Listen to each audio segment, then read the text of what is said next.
Bienvenue sur Développe ton zeste, la chaîne de podcast pour transformer ton leadership et ton style de management. Bonjour, je suis Martine Chaillet, entrepreneur et coach de dirigeants et d'équipes, fondatrice de E-Rise Consulting et membre de Hello Coaching. En ce tout début d'année, et pour mon premier podcast, je voulais vous parler d'un sujet qui me tient particulièrement à cœur.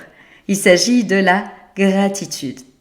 Et pourquoi ce sujet me tient particulièrement à cœur? Parce que pour moi, la gratitude, c'est la voie vers le bonheur. Donc je vais vous parler de ce que c'est que la gratitude, en quoi est-ce que c'est important et en tant que manager, en tant que leader, pourquoi est-ce que c'est important de s'ouvrir et d'exprimer la gratitude. Je vous donnerai l'exemple d'un coaché en fait pour qui la gratitude, s'ouvrir à la gratitude a été vraiment primordial, et je vous donnerai enfin des tips pour que vous puissiez vous ouvrir et cultiver cette gratitude.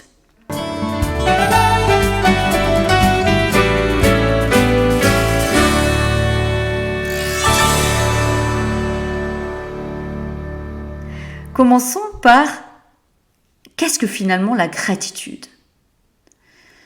Et là, je vais vous proposer de vous poser quelques secondes sur ce sujet. Pour vous, que vous évoque le mot gratitude? Qu'est-ce que la gratitude pour vous? Quand avez-vous exprimé de la gratitude? Avez-vous l'habitude d'exprimer de la gratitude d'ailleurs? Commençons par une définition. Si on regarde les définitions du mot gratitude, on trouve deux définitions. La première, c'est un sentiment de gré, de reconnaissance qu'on éprouve pour un service rendu. Deuxième définition, un sentiment affectueux qu'on éprouve pour quelqu'un dont on est l'obligé. Melanie Klein, en fait, oppose la gratitude à l'envie. Elle oppose la gratitude à l'envie en tant que besoin, besoin pour quelque chose qu'on n'a pas.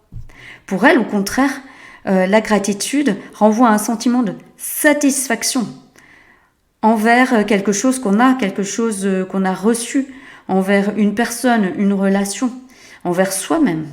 Au final, en fait, pratiquer la gratitude, c'est se focaliser sur le positif. Effectivement, en tant que bon français, je pense que vous serez d'accord avec moi pour dire qu'on a plutôt tendance parfois à se focaliser sur ce qui ne va pas plutôt que sur ce qui va. Donc sur le positif, maintenant, dans l'ici et maintenant, et non pas dans le passé ou dans le futur. Donc se focaliser sur le positif, maintenant, et remercier. Remercier qui, quoi? C'est en fonction, en fait, remercier la vie, remercier la situation, remercier l'autre. Attention, ne pas oublier de vous remercier vous-même. Et puis, bien sûr, en fonction de vos croyances, ça va être remercier l'univers, remercier Dieu, en fonction de vos croyances. Alors, il est important de ressentir de la gratitude. On va voir pourquoi. Il est important aussi d'exprimer la gratitude, dire notre reconnaissance.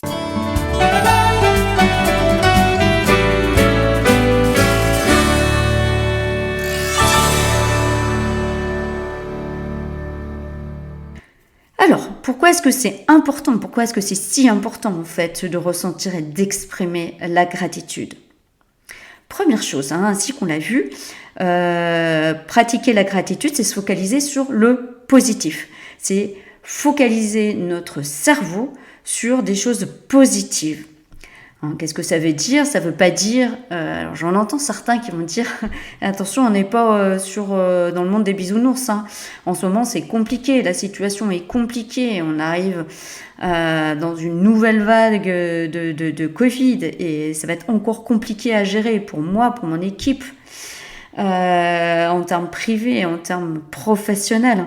Mais c'est ne pas nier la situation. Le but, c'est vraiment de ne pas lier, mais c'est en avoir conscience et se focaliser sur les éléments positifs. Et on verra après sur des tips sur comment se focaliser sur le positif. C'est pas facile. Et se focaliser sur le positif ouvre à l'optimisme. Éprouver de la gratitude vis-à-vis de l'autre, vis-à-vis de la vie aussi, c'est quelque part se décentrer. C'est mettre fin à l'autocentrage. Tout ne nous est pas dû. Et avant de nous focaliser sur ce qu'on a, c'est vraiment se focaliser sur ce qu'on a, sur ce qui nous est donné, sur ce qui nous est offert, sur ce que l'autre nous apporte aussi. Donc c'est vraiment se décentrer de soi, de ses besoins, de ses envies, et se centrer aussi sur ce que la situation et l'autre nous apporte. La gratitude, c'est un sentiment positif, comme on l'a vu, et donc l'exprimer augmente notre sentiment de bien-être. On arrive sur la satisfaction, donc ça nous ouvre sur le bien-être. C'est de se dire, ok, je vis des difficultés, ok, la situation est ce qu'elle est, elle n'est pas facile, mais en prenant l'habitude de se focaliser sur les petites et les grandes choses positives au jour le jour, parce que c'est important que ça soit au quotidien, on vit mieux les situations. C'est se satisfaire, éprouver de la gratitude vis-à-vis d'un sourire d'un passant dans la rue, vis-à-vis de l'appel d'un ami, vis-à-vis d'un merci qu'on a reçu, vis-à-vis de choses qui nous semblent normales et qui n'est pas normal dans d'autres coins de la planète, le toit au-dessus de sa tête, la nourriture dans notre assiette, etc. Donc, l'exprimer augmente notre sentiment de bien-être, et puis c'est un cercle vertueux aussi qui va nous permettre d'augmenter l'estime de soi-même.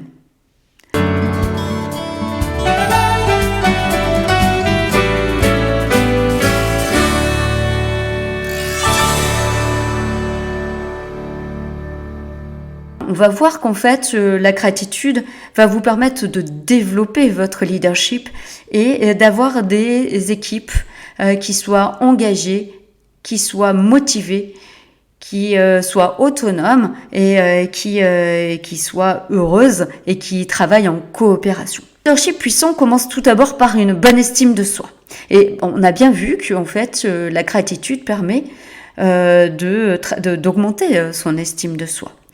Donc, en ressentant, en exprimant la gratitude, je vais augmenter l'estime de moi, je vais augmenter mon optimisme, et tout ça va être une base pour me développer moi-même. Et tout ça, c'est un socle vers un leadership beaucoup plus puissant, puisque je suis mieux avec moi, je serai mieux avec l'autre. Donc ça, c'est de moi à moi en tant que manager. Mieux avec moi, je vais être mieux avec l'autre, donc avec mon équipe. Ressentir de la gratitude vis-à-vis de chaque personne de son équipe, vis-à-vis de l'équipe, exprimer sa gratitude, bien sûr à nouveau, sans rien nier des limites de chacun, de la situation. Ça permet à chacune des personnes de retrouver de la motivation. La reconnaissance, a été largement prouvé, est un critère essentiel dans la motivation des équipes. Se sentir reconnu, a fortiori par son patron, en fait, permet d'être motivé. Ça permet d'être engagé aussi, puis ça permet aussi d'être plus en confiance vis-à-vis de soi, vis-à-vis de l'autre. Ça permet d'augmenter mon bien-être au travail. Et si je suis mieux avec moi-même, si je me sens plus ouvert vis-à-vis de moi-même et vis-à-vis des autres, je vais avoir davantage tendance aussi à coopérer avec l'autre. Donc mon équipe est davantage motivée, elle a davantage d'estime de soi, elle est davantage engagée, elle est davantage dans le bien-être, elle est davantage dans la coopération, mais forcément elle est davantage dans la performance. Et puis en tant que manager, en tant que leader, je vais avoir une tendance à la modélisation.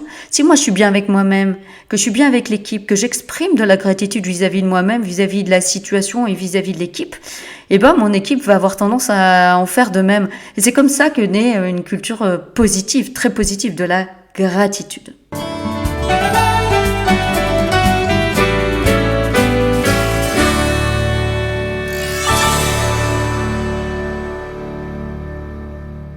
Allons plus loin maintenant avec un exemple concret.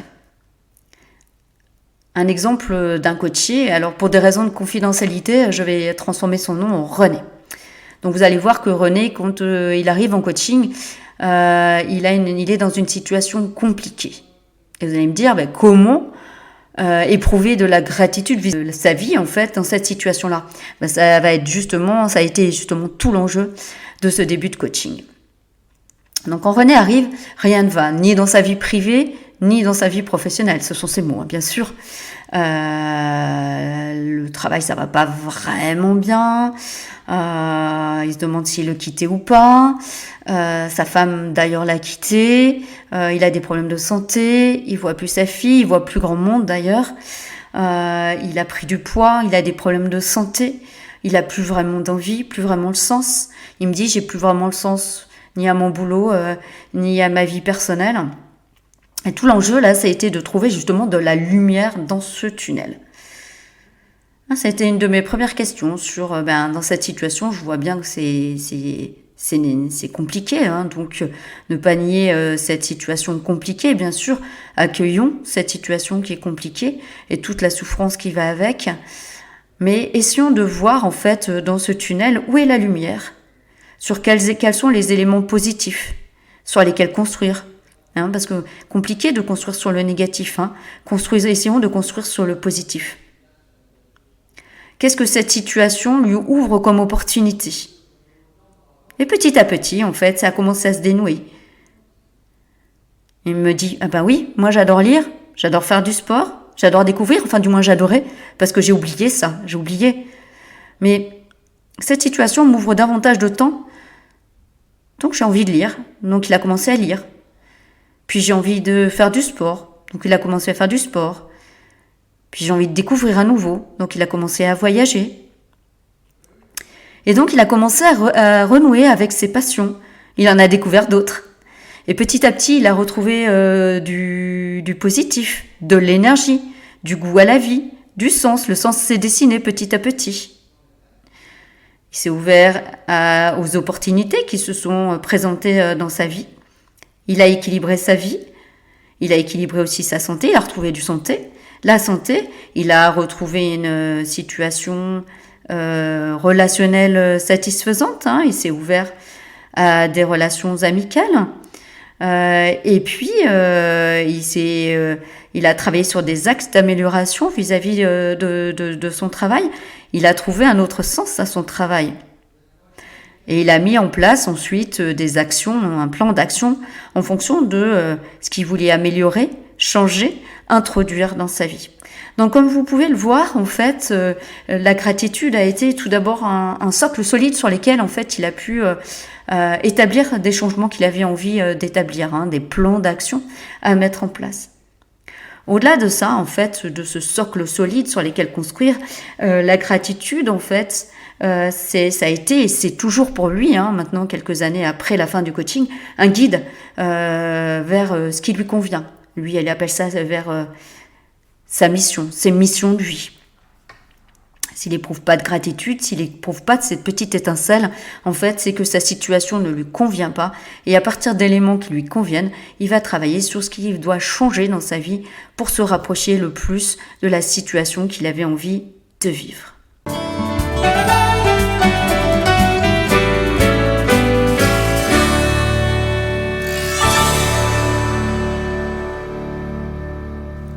Nous arrivons enfin à la dernière partie de ce premier podcast. C'est comment s'ouvrir à la gratitude. C'est comment cultiver cette gratitude. C'est pas quelque chose qu'on apprend quand on est petit ou même quand on devient manager au cours de sa vie. On a plutôt tendance à dire oui, je vais me focaliser sur ce qui ne me va pas, sur ce qui ne convient pas parce que c'est comme ça que je vais m'améliorer. C'est plutôt le contraire. Focalisons-nous sur ce qui est positif et à partir de là, bâtissons notre plan d'action d'amélioration. La première chose que je peux vous dire, on va avoir 3 grandes actions clés. Première action clé que je vous propose, c'est discipliner vos petites voix. Quand vous entendez quelque chose de négatif tel que « c'est pas super, ça pourrait être mieux, j'aurais pu faire mieux, il aurait pu faire mieux, il aurait pu faire plus vite », c'est de vous dire, et puis la situation est pourrie. La situation n'est vraiment pas idéale. Moi, je crois pas à ce changement, enfin ce genre de petite voix en fait qui peut vous tirer vers le négatif. Hein. C'est de vous dire, bah ok, hein, le but c'est vraiment pas de nier ces voix-là. Elles prendraient plus d'ampleur, mais c'est de les accepter. C'est-à-dire, ok, ben voilà, la situation elle est pas forcément idéale. L'autre est pas forcément comme j'aimerais qu'il soit. Ou moi, je n'ai pas atteint le résultat tel que j'aimerais qu'il le soit. Et de se dire, mais à partir de là, qu'est-ce que je peux changer? Qu'est-ce qui est positif? Qu'est-ce que j'ai fait de positif? Qu'est-ce que l'autre a fait de positif? Qu'est-ce que la situation a fait de positif? Et comment je peux changer les choses? Et je vais vous dévoiler un de mes secrets du bonheur, un de mes secrets de gratitude, c'est qu'à chaque fois que j'entends ces petites voix dans ma tête, c'est de se dire, je me dis, au final, qu'est-ce que cette situation-là m'ouvre comme opportunité? Deuxième tips en fait que je peux vous donner, toujours dans la relation de soi à soi, c'est le cahier de gratitude. Et je propose généralement avec mes coachés de le remplir 3 fois, enfin de le remplir tous les soirs, pendant au moins 3 semaines. 3 semaines, 1 mois, pour que ça devienne une espèce de rituel, une habitude, pour que les choses deviennent beaucoup plus spontanées. Parce qu'au début, c'est pas facile, vous allez voir, si vous n'avez pas l'habitude en plus de travailler sur la gratitude. C'est de se dire, tous les soirs, avant de vous coucher, se retourner vers la journée que vous avez vécue et de se dire, en quoi est-ce que j'éprouve de la gratitude vis-à-vis de cette journée? Quelles ont été mes 3 lueurs dans cette journée? Ça peut être, je suis contente, par exemple, d'avoir réussi à lui dire ça. Je suis contente d'avoir pu manger avec tel ami aujourd'hui. Je suis même contente d'avoir eu cette difficulté parce que en fait ça m'a permis de voir les choses différemment. Je suis même contente peut-être d'avoir eu cette altercation parce qu'au final ça a permis de remettre à plat les relations pas forcément positives que j'avais avec cette personne-là. J'ai de la gratitude vis-à-vis du soleil qui a illuminé toute ma journée. Voilà, il y a toujours au moins 3 points positifs que vous pouvez tirer de votre journée. Et enfin, quand vous aurez eu l'habitude de travailler sur la gratitude de vous-même à vous-même, je vous propose de travailler sur la gratitude que vous pouvez avoir vis-à-vis de votre équipe. C'est de se dire, chaque jour, je donne des signes de reconnaissance, de la gratitude, j'exprime de la gratitude vis-à-vis de mon équipe au complet ou vis-à-vis d'une personne. Alors attention, nous reviendrons vers l'expression des signes de reconnaissance dans un podcast ultérieur, mais attention, d'ores et déjà, bien sûr, lorsque l'on exprime de la gratitude, il faut bien sûr que ça soit sincère, il faut que ça soit mesuré, et il faut que ça soit spécifique, c'est-à-dire si vous dites à tout le monde vous êtes génial, c'est super, etc., ça va pas forcément être pris de façon positive. Mais essayez avant tout en fait de voir quelles sont les zones de gratitude que vous éprouvez vis-à-vis de l'équipe ou vis-à-vis de personnes en particulier et exercez-vous à l'exprimer. Même si au début c'est emprunté, même si au début ça vous paraît étrange, ça sera en fait quelque chose que vous allez ensuite exprimer de façon beaucoup plus spontanée et naturelle. Je vais vous laisser enfin avec un dernier exercice que je vous propose de faire vis-à-vis de l'année 2021. Je crois qu'en fait, pas mal de gens sont d'accord en fait pour se dire que l'année 2021 n'a pas été une année forcément très facile. Donc vis-à-vis de cette année, au final, sur quelle zone éprouvez-vous de la gratitude? Qu'est-ce que cette année vous a permis de faire? Sur quoi vous a-t-elle tourné? Quelles opportunités cette année vous a ouvert? De quoi avez-vous pris conscience cette année? Je vous propose que vous puissiez trouver 5 points de gratitude vis-à-vis de cette année 2021 pour commencer à vous ouvrir vers les habitudes de gratitude. Voilà, ainsi se termine mon podcast, mon tout premier podcast. C'était Martine Chaillet. Je suis entrepreneur et coach de dirigeants et d'équipe Je suis fondatrice d'E-Rise Consulting et membre de Hello Coaching et je vous retrouve tout bientôt pour mon deuxième podcast sur la puissance du management bienveillant. Je vous souhaite une magnifique, lumineuse, joyeuse, équilibrée année 2022. À très bientôt.